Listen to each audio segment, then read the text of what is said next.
Heyo at Hematu. Yeah. Sorry about that. I have a habit of slipping back into the Planko language. It's good to finally meet you in person. I'm Bernard, although I insist you call me Bernie. The only person who calls me Bernard is my wife. And even then, only when I've tracked elephant dung into the carpets. As you know, I own several zoos, but I always like to show people the ropes here at my home. This is the first zoo I ever opened, and a source of great pride for me. And prides, thanks to a lion breeding program we ran in the 80s.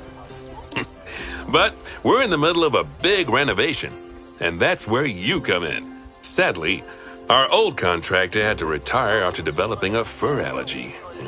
Poor devil kept sneezing his dentures into the lion habitat. So, it's up to you to finish everything off. Don't worry, though. I'm not completely throwing you into the deep end. My head keeper, Nancy Jones, will be lending a helping hand. Oh, she's a hard worker, and she'll expect you to be too. But I'm sure you'll get along like a house on fire, or even better, one that isn't on fire. Less shouting that way. Hello there. From that rosy, fresh face of yours, I'm guessing you're Bernie's new hire. Good. Now, I hope you're ready to ditch your diploma because we're about to get really hands-on. But before we begin the real work, how about we familiarize you with the zoo by learning how to fly around it and visiting some of our beautiful animals. We'll start by popping over and having a look-see at the grizzly bears in their habitat.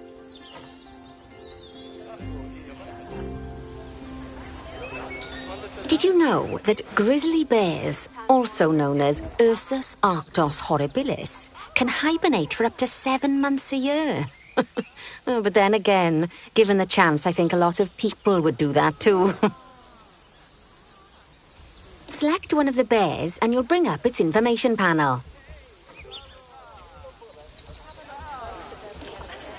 This is where you can find out all kinds of information about your animal. The most important thing being its overall welfare.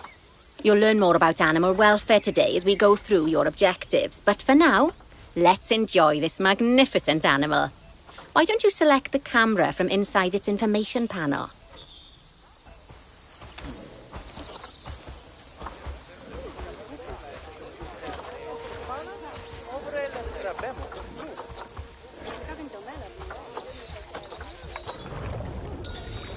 See, now this is a fantastic way to get a close look at your animals. Okay, when you're ready, let's pop over to the other side of the zoo and take a look at the lions. I've marked their location for you to find.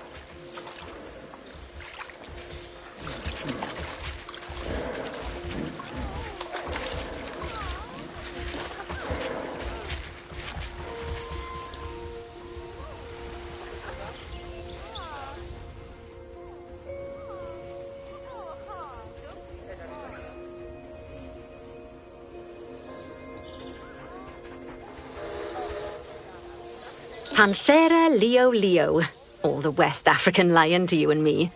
Lions are the most social of the big cats, and there can be as many as 40 lions in a pride, although prides of that size are pretty rare. As Bernie would say, those lions are awesome, which is precisely why I handle the training instead these days. Anyway, how about we get started on those objectives? Come on, let's head over to an empty habitat and see what needs doing there.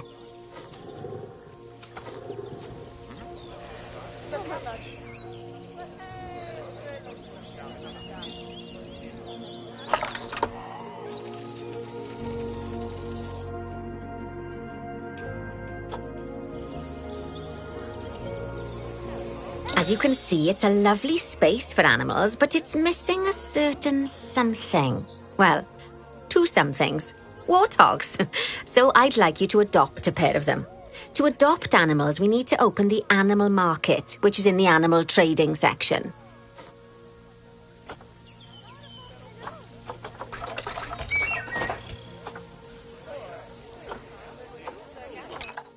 There we are.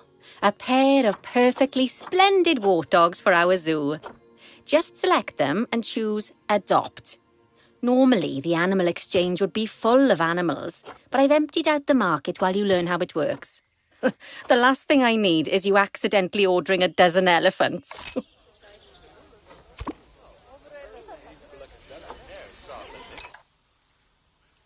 When you adopt an animal, it's automatically placed in the trade centre where they're held until you're ready to move them into their habitat, which, as it happens, you are. So how about you move them into their new home?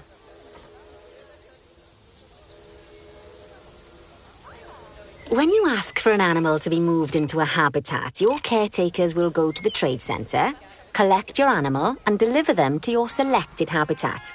I've marked the trade centre's location, so let's go and watch the caretakers in action.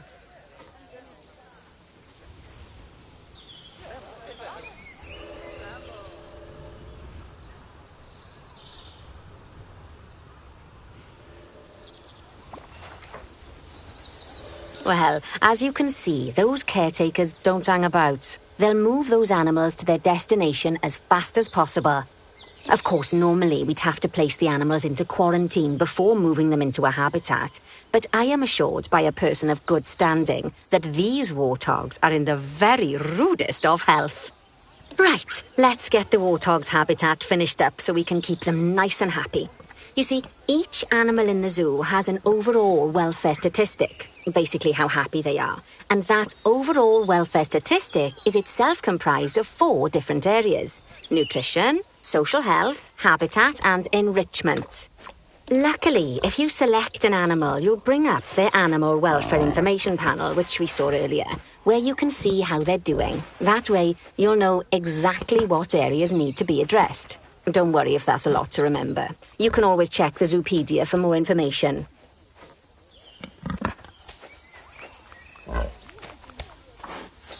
Let's start by making sure we're taking care of the warthog's nutrition welfare. To do this, we'll need to place a food station and a drinking station. Now, each animal requires a different type of feeding station. And for the warthogs, it's a small feeding trough. So let's add one of those and a water bowl.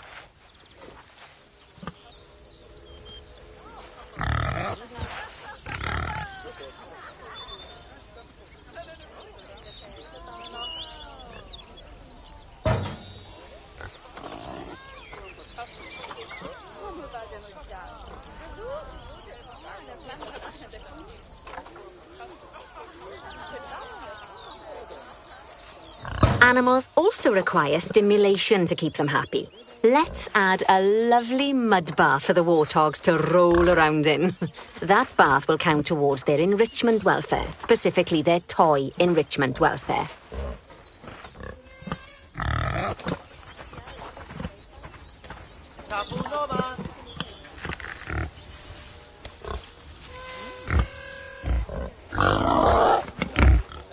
Oh, nice work. You've got a knack for this, I see. Now, our contractor had to leave in a hurry, so this place is in a fair old state. Unfinished thingamajigs and whatsits all over the shop. But the first thing we need to finish is the ostrich habitat. It's over near the hippos.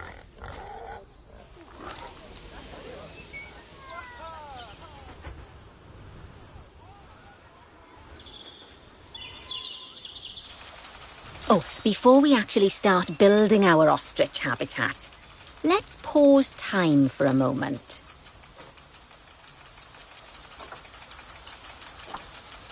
Ah, that's more like it. A quick break. Sometimes it's a good idea to pause the game whilst you're doing something which requires your concentration, because it'll stop the zoo spinning out of control while you're looking the other way. Let's keep the game paused while we get this ostrich habitat built. Okay. Job number 1 here is to add a habitat gate before we complete the barrier. Every habitat needs a habitat gate. After all, how else would the keepers get in and out? Just make sure it's hooked up to the path so the keepers can reach it.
Right, let's complete the perimeter barrier so we can adopt us some ostriches.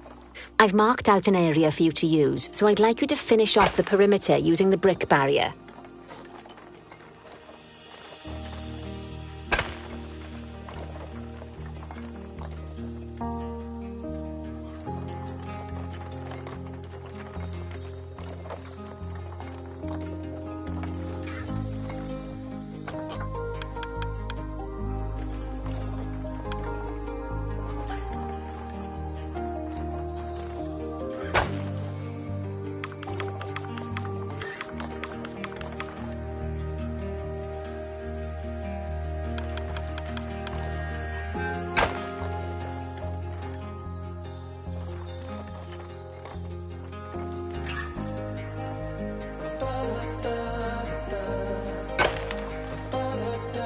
Good work!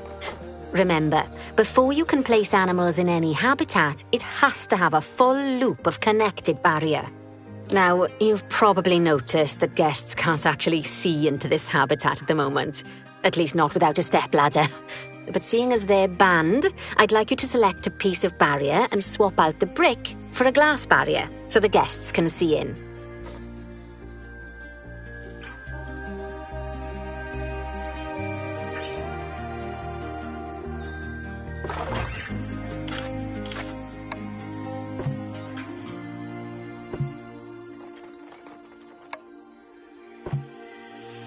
There we go. Adding in more windows gives guests even more opportunities to see the animals in a habitat. It's always best to make sure the guests can get a good view into a habitat from the path they're walking on, because it makes them happy, and because this would be a pretty terrible zoo if they couldn't. The last thing we need to do is to add a donation box. You see, when guests enjoy the view of an animal, they'll make a donation. Just make sure you put them in easy-to-reach places, like near a viewing point. Donation boxes are one of the main sources of income for the zoo, so make sure you remember them.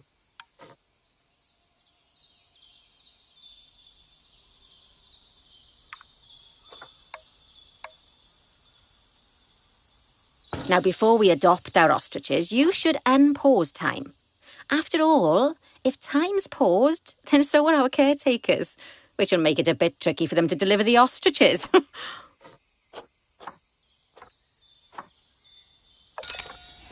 Oh, by the way, as well as pausing time, you can also speed it up. It'll run everything at 2 times and 5 times faster. It can be useful, especially if you're waiting for money to accumulate or for animals to be delivered to your habitat. Personally, I use it when I'm waiting for a brew to finish. All right, you've finished the habitat, so it's high time we adopted those ostriches, don't you think? Let's get 4 of them in here.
While we wait for them to be collected by the caretakers and brought to the habitat, you should get it ready for them. Add a suitable feeding station, water station, and an appropriate food enrichment item. It's often best to place things like enrichments and feeding stations near to the habitat perimeter so guests can get a really good view of the animals.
Oh, good to see the ostriches have somewhere they can really stretch their legs.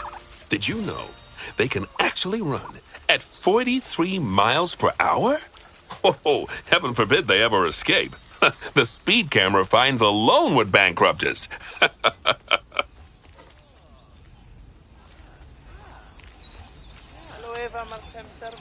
Well, Bernie certainly seems impressed. Did he do his speed camera joke? Every time we get an ostrich. So, now we've made the ostriches' lives a bit better, let's do the same for the keepers, shall we? To make it easier for the keepers to feed the ostriches and hippos, we should build a new keeper hut. Keeper huts are where the keepers prepare the food for animals, so they should be placed near to the habitats to make sure the keepers don't waste their time walking when they should be looking after the animals.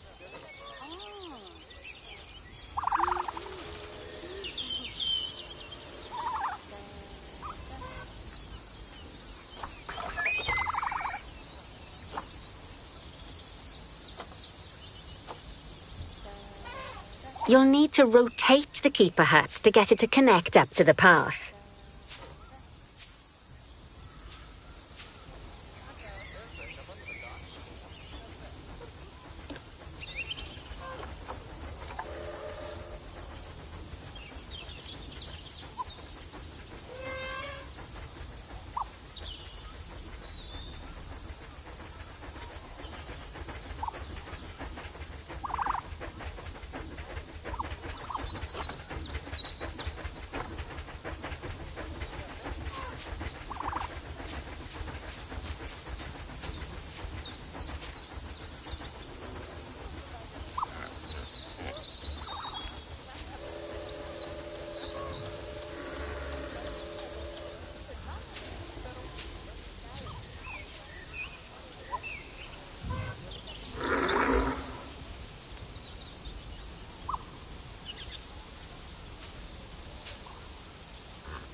This keeper hut only has space for one keeper, but the larger keeper hut can allow multiple keepers to prepare food at the same time. Oh, but bear in mind that keeper huts and other staff facilities shouldn't be placed near to areas where there are lots of guests. Guests don't like seeing facility buildings, and it can affect their happiness. Negatively. In case that wasn't clear. Something that all facilities, shops, and a whole host of other objects need is power. And that obviously includes your newly built keeper hut. So let's place a transformer next to it, shall we?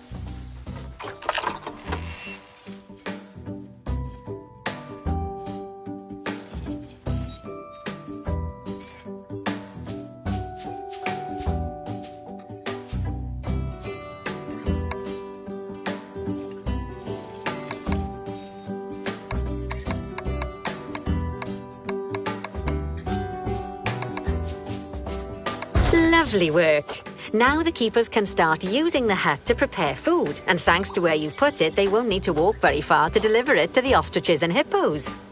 Let's get on to your next objective then. Bengal tigers. We want to adopt some, but I'm afraid there's nothing ready for them yet. Head on over to the plot of land I've marked out. It's not too far away. Righty, your next job is to build a habitat from scratch. And concrete and glass, I expect. So, go ahead and build it. Just make sure that the habitat includes that big hole we've dug. Oh, and don't forget to add a habitat gate to the barrier. Oh, and make sure the guests will be able to see the tigers.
un po' terna.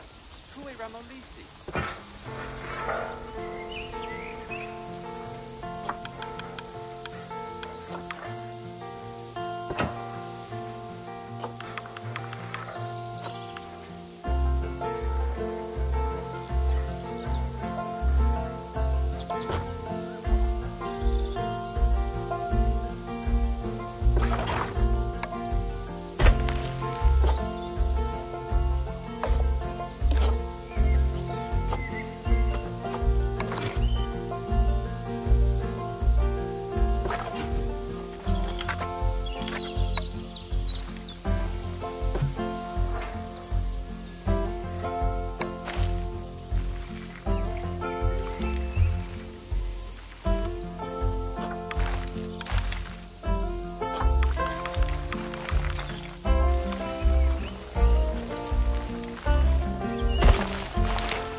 Now, Bernie takes safety very seriously at his zoos, so we should probably make sure those tigers can't jump out of their habitat, don't you think?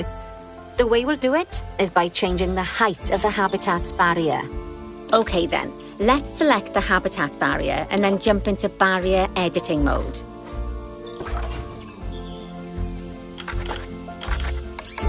Great! Now highlight the entire perimeter of the habitat. You can do that by selecting fence segments one by one, or select one and hold to use the multi-select mode.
Mary Badamnissa won the world. Carolino, how perfecto!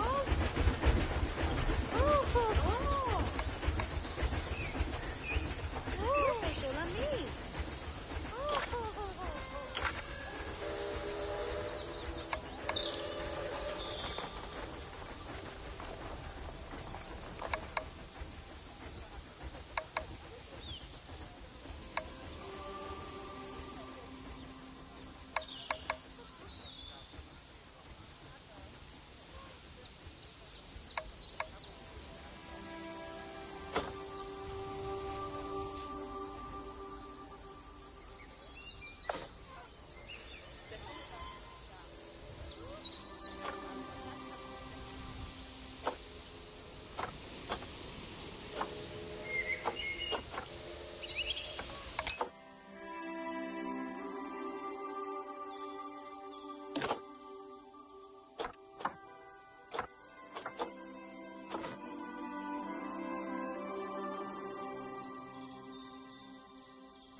Skulle du ikke se det?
Now that the habitat is in place, don't forget to put down a donation box near to your viewing areas.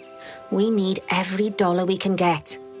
Especially as these tigers aren't exactly eating instant noodles for lunch.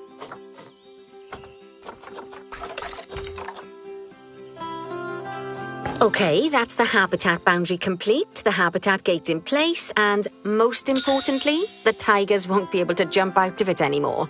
I think it's time we adopted those tigers.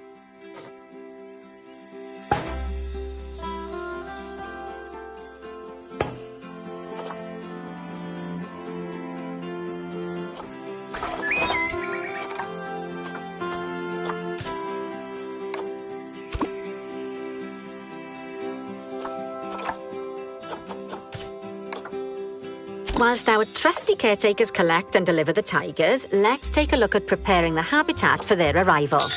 We'll start with the basics. Add a suitable feeding station for them.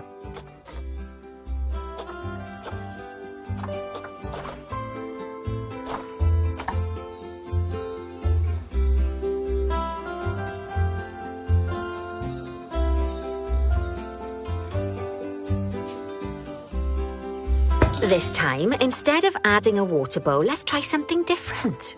Some animals need a pool in their habitat so they can go for a swim, but they can also use it to drink from.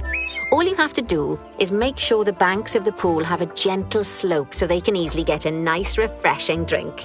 There's already a pool excavated, but you still need to fill it with water. You should do that by going into Terrain and selecting the water tool.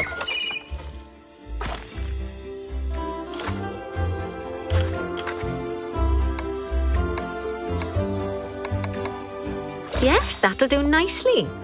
Of course, just like the warthogs and ostriches, these tigers will also need some enrichment. Why don't you add some suitable toy and food enrichment items into their habitat?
Okay, it's really starting to take shape.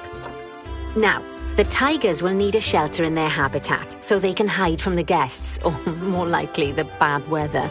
Although given that we're in England, you might want to think of that just as normal weather. Go on, add a shelter to their habitat. You can either build one from various suitable bits and bobs, or if you like, just pop down the blueprint that I've already built for you.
Oh, poor Dabs. I'm sure it can't have escaped your attention that the tigers look a bit miffed. That's because they aren't too keen on the type of terrain in their habitat. Select a tiger and bring up its information panel. Rightio. Head over to the Terrain tab. That way you can view the terrain information and see how they feel about different types of terrain. That'll tell you what the tigers need more of or less of in this habitat.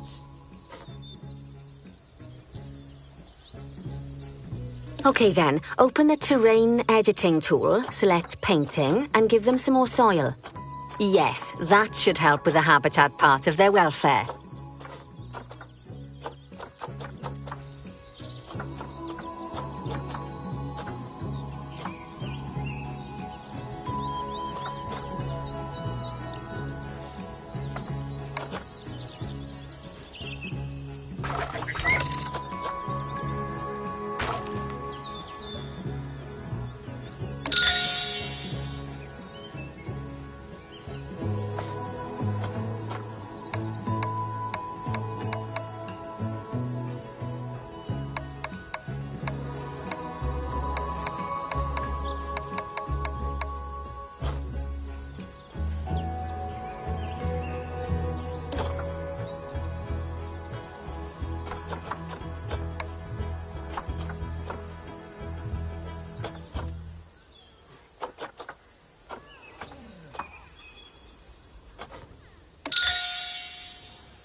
Right then.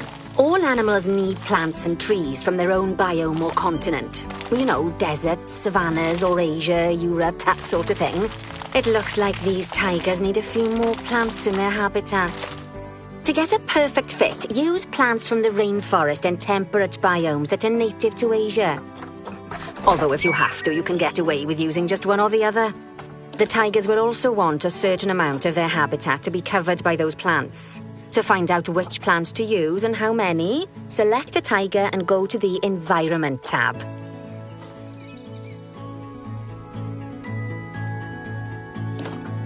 Now, as you can see, some of the plants currently in the habitat aren't quite right for the tiger, like the wattle bushes. You can remove them if you want. You can find all of the plants you need in the nature section, and you can use the filters to only show the types of plants you want to see. In this case, that's plants from the rainforest or temperate biomes.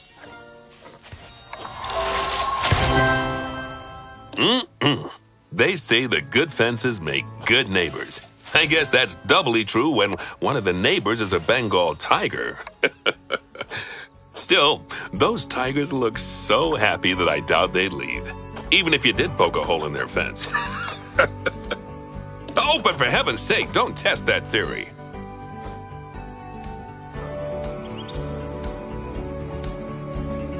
Right, let's head over to the Indian peafowls. I've been told that we need to improve their social welfare.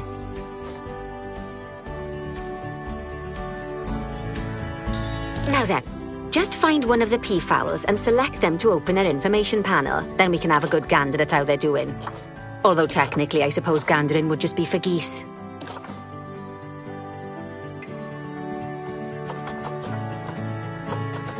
Expand their social welfare and we can get a bit more detail.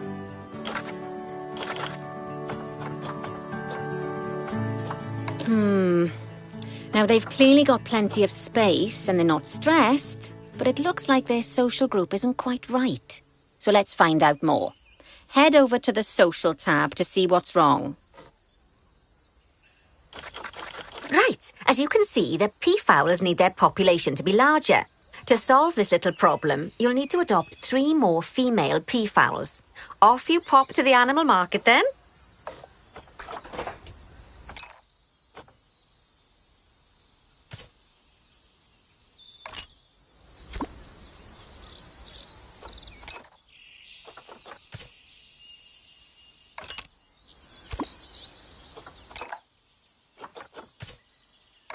Good work on those peafowls. I expect they'll be delivered soon. But sadly, it sounds like our snow leopard is a bit grumpy. Let's head over there and see what's wrong with her.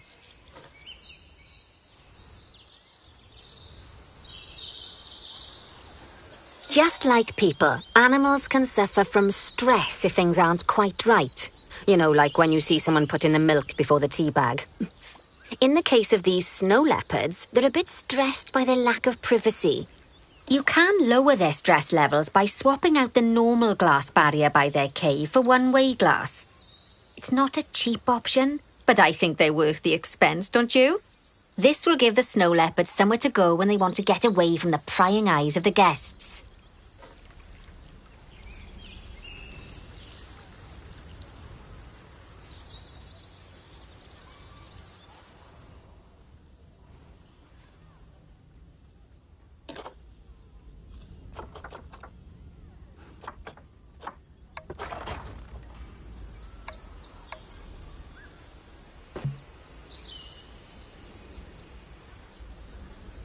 Of course, when an animal isn't in its natural biome, it's probably going to be too hot or too cold. Unsurprisingly for the snow leopards, it's too hot. Even with the terrible British weather. You should help cool it down by adding some coolers to their habitat. But let's start by opening up the temperature heat map and having a look-see at the temperature in the leopard's habitat.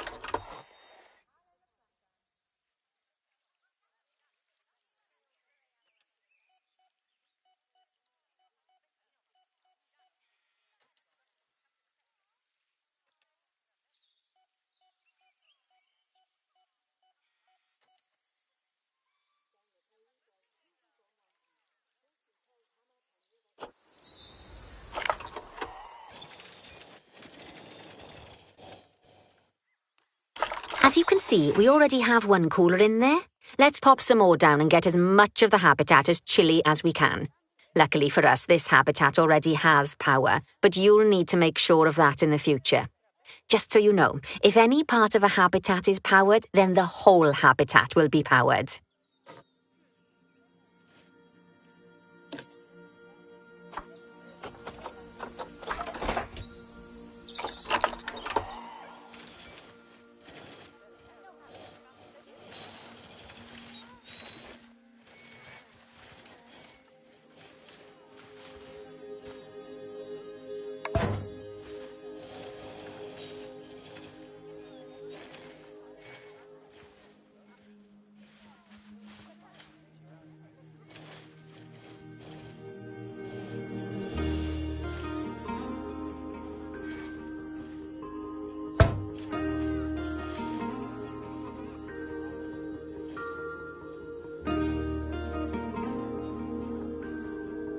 You can find heat maps for all sorts of helpful things, so do be sure to explore them and make good use of them.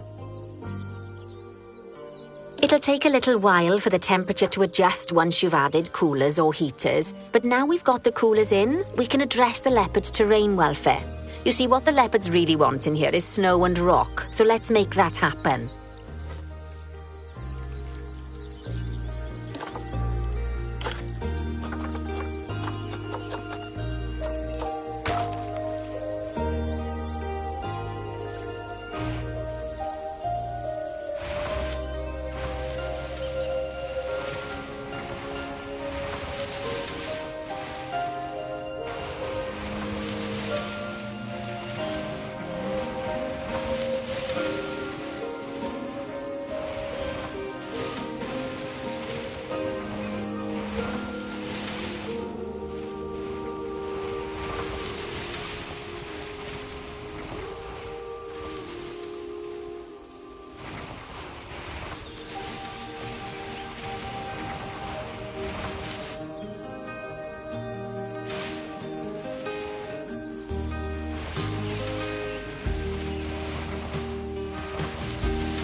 Well then, all of that should give you a pretty good understanding of how to make animals happy.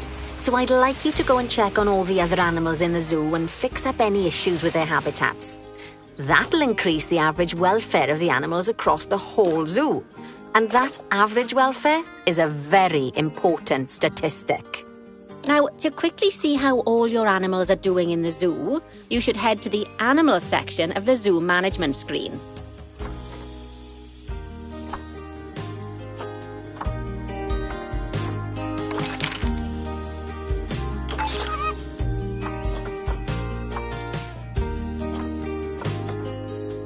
As you can see, this list shows you the animal's overall welfare.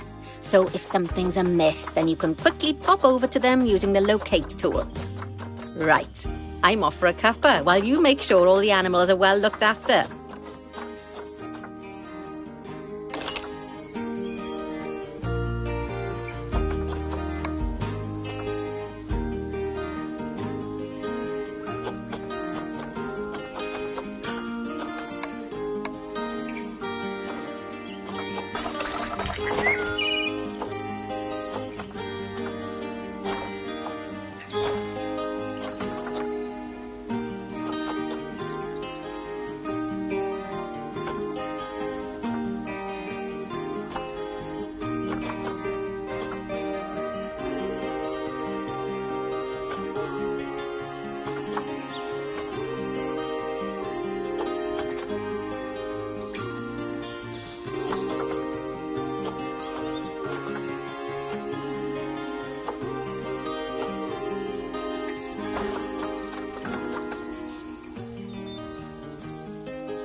Not bad.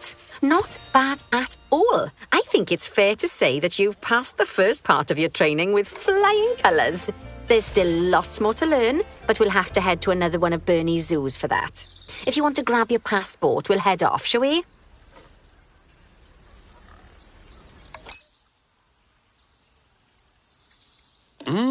Sounds like you've got the whole zoo purring away